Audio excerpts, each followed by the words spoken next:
بسم الله الرحمن الرحيم الحمد لله والصلاة والسلام على رسول الله وعلى آله وأصحابه أجمعين أما بعد ناظرین کرام السلام علیکم ورحمۃ اللہ وبرکاتہ۔ مسلمان کے شب و روز کے عنوان سے ہم آپ کی خدمت میں حاضر ہیں۔ آج کی اس ملاقات میں ہمارا موضوع گفتگو ہے عمل کی اہمیت، یعنی مسلمان ہونے کی حیثیت سے ہمیں اس بات کو ہمیشہ خوب ذہن نشین رکھنا چاہیے کہ عمل کی اس قدر اہمیت ہے انسان کے لیے کہ عمل ہی انسان کے ساتھ جانے والی چیز ہے، باقی سب کچھ یہیں رہ جائے گا اس عارضی و فانی دنیا میں۔ اور یہ کہ جو ہمیشہ کی کامیابی ہے، ہمیشہ کے لیے راحت و آرام ہے، تو راحت و آرام جو کہ دائمی اور لا زوال ہے، اس دائمی و ابدی راحت اور کامیابی و کامرانی کی بنیاد جس چیز پر ہے، اس چیز کا نام یہی ہے، یعنی عمل کی درستی۔ قرآن کریم میں اللہ سبحانہ وتعالی نے ارشاد فرمایا، یا ایہا الذین آمنوا اتقوا اللہ ولتنظر نفس ما قدمت لغد واتقوا اللہ ان اللہ خبیر بما تعملون۔ اے ایمان والو، اللہ سے ڈرتے رہو اور ہر کوئی اس بارے میں غور و فکر کیا کرے کہ وہ اپنی کل کی زندگی کے لیے کیا چیز آگے بھیج رہا ہے۔ اس کے بعد پھر فرمائے کہ واتقوا اللہ، اللہ سے ڈرو۔ کیوں؟ وجہ کیا ہے اللہ سے ڈرنا اور یہ کہ تقوی و پرہیزگاری کا راستہ اختیار کرنا کیوں ضروری و لازمی ہے؟ یہ اس لیے ضروری و لازمی ہے کہ ان اللہ خبیر بما تعملون، یقیناً اللہ خوب باخبر ہے ہر اس کام سے جو کہ تم کیا کرتے ہو۔ اسی طرح فرمایا قرآن کریم میں، وَهُوَ مَعَكُمْ أَيْنَمَا كُنْتُمْ وَاللَّهُ بِمَا تَعْمَلُونَ بَصِيرٌ۔ تم جہاں کہیں بھی ہو وہ اللہ تمہارے ساتھ ہے، اور یہ کہ جو کچھ بھی تم کام انجام دیا کرتے ہو تو اللہ تمہارے ہر کام کو خوب دیکھ رہا ہوتا ہے۔ اور فرمایا قرآن کریم میں،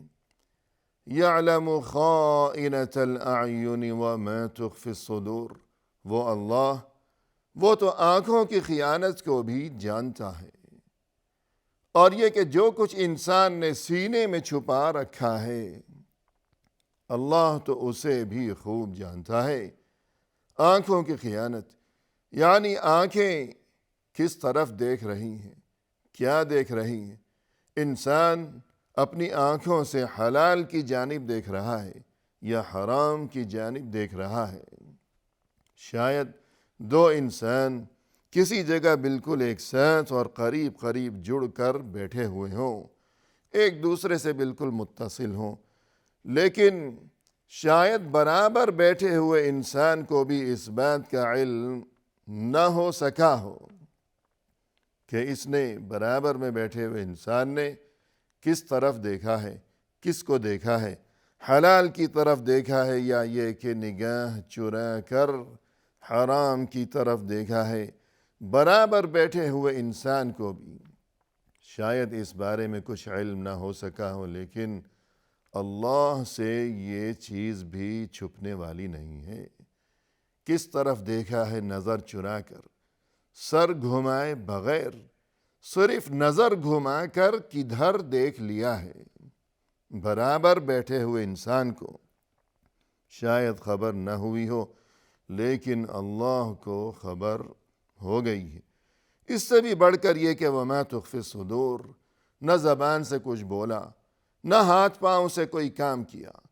نہ زبان سے کچھ بولا ہے، نہ آنکھ سے کسی جانب دیکھا ہے، دل میں جو کچھ چھپا رکھا ہے اللہ تو اس سے بھی خوب واقف ہے۔ اور فرمائے کہ وَأَسِرُّوا قَوْلَكُمْ أَوِ اجْهَرُوا بِهِ إِنَّهُ عَلِيمٌ بِذَاتِ الصُّدُورِ أَلَا يَعْلَمُ مَنْ خَلَقَ وَهُوَ اللَّطِيفُ الْخَبِيرُ۔ تم کوئی بات پست آواز میں کہو کہ بہت چھپا کر، اور یہ کہ سرگوشی کے انداز میں دنیا والوں سے چھپا کر تم کسی کو کوئی بات کہو،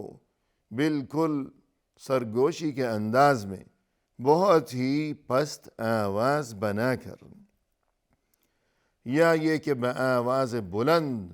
تم کوئی بات کہو، زور سے کہو۔ اللہ سے کچھ بھی چھپنے والا نہیں ہے، زور سے کہو یا آہستہ کہو۔ اس سے بھی بڑھ کر یہ کہ انہ علیم بذات الصدور، جو کچھ ابھی تم نے کسی کو کہا ہی نہیں ہے، جو کچھ ابھی تم نے بتایا ہی نہیں، نہ آہستہ اور نہ ہی بآواز بلند، بلکہ وہ بات جو کہ ابھی تک تم نے کسی سے کہی نہیں، اپنے دل میں جو راز اور جو بات تم نے چھپا رکھی، اللہ تو اسے بھی خوب جانتا ہے۔ الا یعلم من خلق، کیا جس نے پیدا کیا ہے وہ نہیں جان سکتا اس بات کو کہ دل میں کیا بات چھپا رکھی ہے، کہ یہ دل اللہ نے پیدا کیا ہے۔ اس دل کو سوچنے سمجھنے کی صلاحیت اور قوت اللہ کی طرف سے عطا فرمودہ ہے، تو اللہ کا پیدا کیا ہوا یہ دل،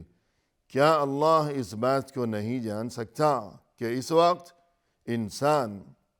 اپنے دل میں کیا سوچ رہا ہے اور کیا کچھ خیالات اس نے اپنے دل میں چھپا رکھے ہیں؟ اور فرمایا قرآن کریم میں وَنَحْنُ أَقْرَبُ إِلَيْهِ مِنْ حَبْلِ الْوَرِيدِ، ہم تو انسان کے لیے اس کی شہرگ سے بھی زیادہ قریب ہیں، کہ انسان کے گلے میں جو بڑی رگ ہوا کرتی ہے کہ جسے شہرگ کہا جاتا ہے، اور گویا کہ انسان کی جان اسی شہرگ میں ہے کہ اگر یہ کٹ گئی خدا نخواستہ تو گویا اس کا بچنا محال ہو جائے گا۔ گویا اللہ کا یہ ارشاد کہ ہم انسان کے لیے اس کی شہرگ سے بھی زیادہ قریب ہیں، تو اس کا مقصد یہ ہے، اور اللہ ہمیں یہ بات سمجھانا اور بتانا چاہتا ہے کہ دیکھو ہم تو تمہارے لیے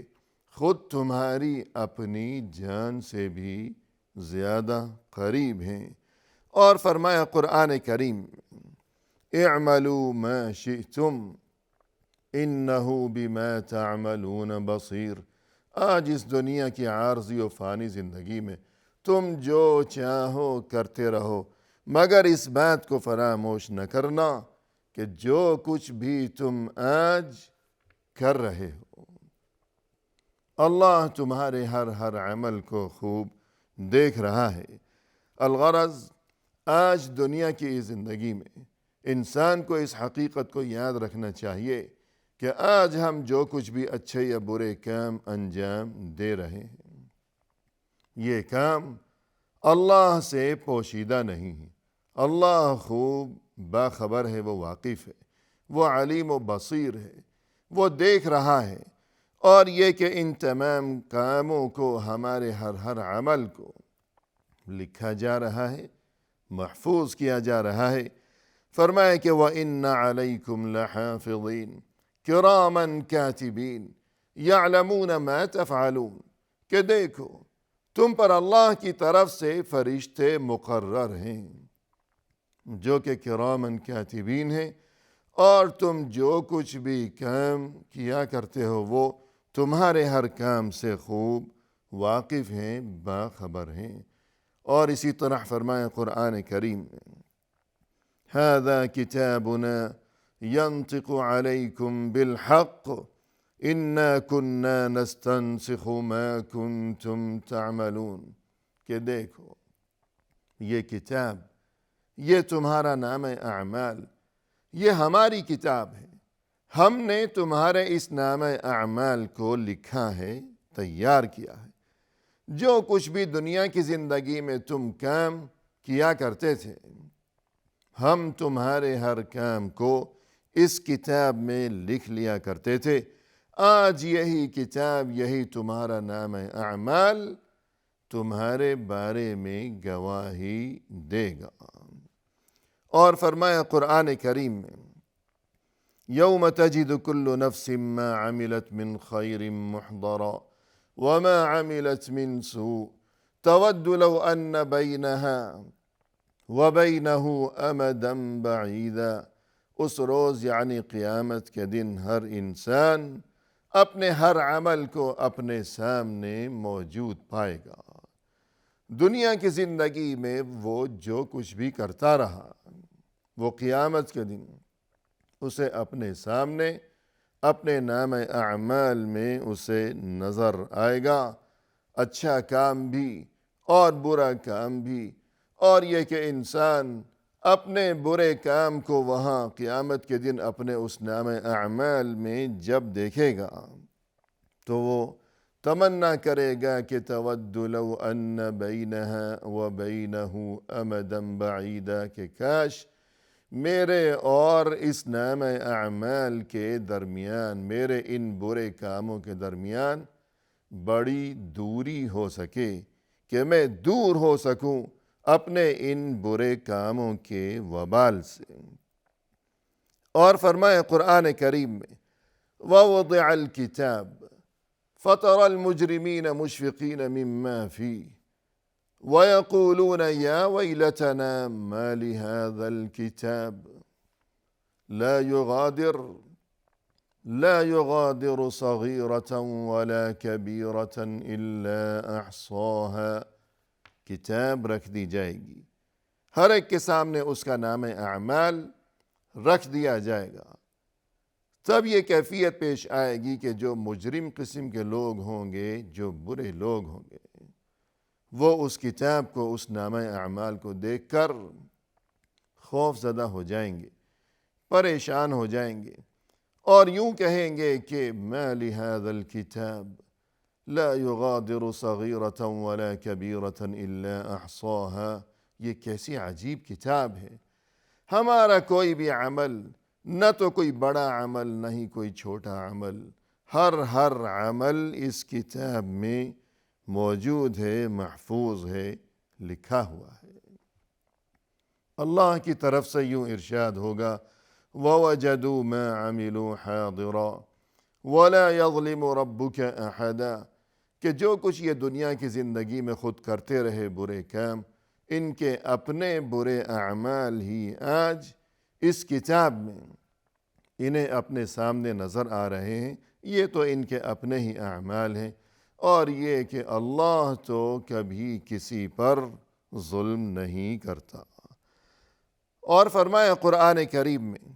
قُلْ إِنَّ الْمَوْتَ الَّذِي تَفِرُّونَ مِنْهُ فَإِنَّهُ مُلَاقِيكُمْ ثُمَّ تُرَدُّونَ إِلَى عَالِمِ الْغَيْبِ وَالشَّهَادَةِ فَيُنَبِّئُكُمْ بِمَا كُنْتُمْ تَعْمَلُونَ۔ اے نبی صلی اللہ علیہ وسلم، آپ کہہ دیجئے کہ یقیناً وہ موت کہ جس سے تم بھاگتے ہو، یعنی کسی بھی انسان کو موت پسند نہیں ہے، موت کا نام سننا بھی انسان کو اچھا نہیں لگتا، لیکن قرآن کریم میں ہمیں اس جانب متوجہ کیا گیا، فرمائے کہ وہ موت کے جس سے تم بھاگتے ہو، فَإِنَّهُ مُلَاقِيكُمْ، یقیناً ایک روز وہ موت تم سے ملاقات کے لیے آنے والی ہے، ملاقات کے لیے آنے والی ہے۔ اور پھر یہ کہ موت کے بعد معاملہ ختم ہو گیا، ایسی بات نہیں ہے، بلکہ فَإِنَّهُ مُلَاقِيكُمْ ثُمَّ تُرَدُّونَ إِلَىٰ عَالِمِ الْغَيْبِ وَالشَّهَادَةِ، پھر تم لوٹائے جاؤ گے اس اللہ کی جانب جو کہ غیب کو بھی اور حاضر کو بھی، تمہارے ہر عمل کو وہ خوب جانتا ہے۔ اور یہ کہ فَيُنَبِّئُكُمْ بِمَا كُنْتُمْ تَعْمَلُونَ، دنیا کی زندگی میں تم جو کچھ بھی کیا کرتے تھے، قیامت کے دن اللہ تمہیں خود بتائے گا تمہارے ہر عمل کے بارے میں۔ اسی طرح فرمایا قرآن کریم میں یوم یبعثہم اللہ جمیعا فینبئہم بما عملوا احصاہ اللہ ونسوہ واللہ علی کل شیء شہید۔ قیامت کے دن اللہ سبھی انسانوں کو دوبارہ زندہ فرمائے گا، پھر اللہ انہیں خود یاد دلائے گا ان کے ہر عمل کے بارے میں کہ جو کچھ وہ دنیا کی زندگی میں کرتے رہے۔ احصاہ اللہ ونسوہ، اللہ نے ہر انسان کے ہر ایک عمل کو گن کر رکھا ہوا ہے، شمار کر رکھا ہے، گن کر رکھا ہوا ہے، حالانکہ انسان بھول گیا، لوگ بھول گئے، شاید کسی کو یاد بھی نہ ہو کہ میں نے کون سا عمل کب انجام دیا تھا۔ عمل انجام دینے والا انسان بھول گیا، لیکن اللہ نہیں بھولا۔ اللہ ہر چیز پر نگران ہے، تمہارے ہر کام کو دیکھ رہا ہے۔ رسول اللہ صلی اللہ علیہ وسلم نے فرمایا یتبع المیت ثلاثہ اہلہ ومالہ وعملہ فیرجع اثنان ویبقى واحد یرجع اہلہ ومالہ ویبقى عملہ۔ جب بھی کسی میت کو قبر کی جانب لے جایا جاتا ہے تو تین چیزیں اس کے ہمراہ قبر تک جاتی ہیں کہ اس کے اہل و عیال، اس کے عزیز و احباب، اور دوسری چیز اس کا مال و دولت، یعنی اگر وہ امیر کبیر اور دولت مند قسم کا انسان ہے تو اس کا جنازہ شان و شوکت سے لے جایا جاتا ہے، اور تیسری چیز ہے اس کا عمل۔ ان تین چیزوں میں سے دو چیزیں، یعنی اس کے عزیز احباب اور یہ کہ اس کی شان و شوکت، مال و دولت، قبر سے یہ دونوں چیزیں واپس آ جاتی ہیں، اسے چھوڑ دیا وہاں اس خاک میں، اور یہ کہ اس گڑھے کے اندر جو ہے قبر میں اسے چھوڑ دیا۔ ان دونوں چیزوں نے تنہا چھوڑ دیا، واپس آ گئے روتے دھوتے ہوئے اس کے عزیز و احباب بھی، اور مال و دولت بھی اب اس کے ساتھ جانے والا نہیں ہے، اس کے کسی کام آنے والا نہیں ہے۔ صرف عمل ایسی چیز ہے کہ جو انسان کے ساتھ قبر میں جائے گی، اور اسی عمل کی وجہ سے انسان کی قبر میں یا تو نور ہوگا، روشنی ہوگی، اور یہ کہ انسان کی قبر جنت کے باغوں میں سے ایک باغ ہوگی اگر عمل درست ہوا، ورنہ یہ کہ خدا نخواستہ اگر عمل برا ہوا تو پھر یہ قبر جہنم کے گڑھوں میں سے ایک گڑھا ہوگی۔ الغرض یہ عمل قبر میں بھی ساتھ ہوگا، حشر میں بھی ساتھ ہوگا، اور پھر یہ کہ عمل کی بنیاد پر ہی وہاں وہ قیامت کی تباہ کاریاں اور قیامت کی وہ ہولناکیاں کہ تمام زمین و آسمان ٹوٹ پھوٹ ہو جائیں گے، ہر چیز تباہ و برباد ہو کر رہ جائے گی۔ تو ان تمام تر تباہیوں کے بعد آخر نتیجہ کیا برآمد ہوگا؟ نتیجہ یہی برآمد ہوگا کہ جس کے عمل اچھے ہوں گے وہ دل پسند زندگی میں ہوگا، اور جس کے عمل برے ہوں گے تو وہ جہنم اور وہاں کی بربادیوں میں ہوگا۔ الغرض انسان کو اس چند روزہ زندگی میں اپنے عمل کو درست کرنے کی خوب فکر و جستجو اور اہتمام و التزام کرتے رہنا چاہیے کہ عمل ہی ہمیشہ کے لیے ہمارا ساتھی ہے، باقی سب کچھ یہیں رہ جانے والی چیزیں ہیں۔ وآخر دعوانا ان الحمد للہ رب العالمین۔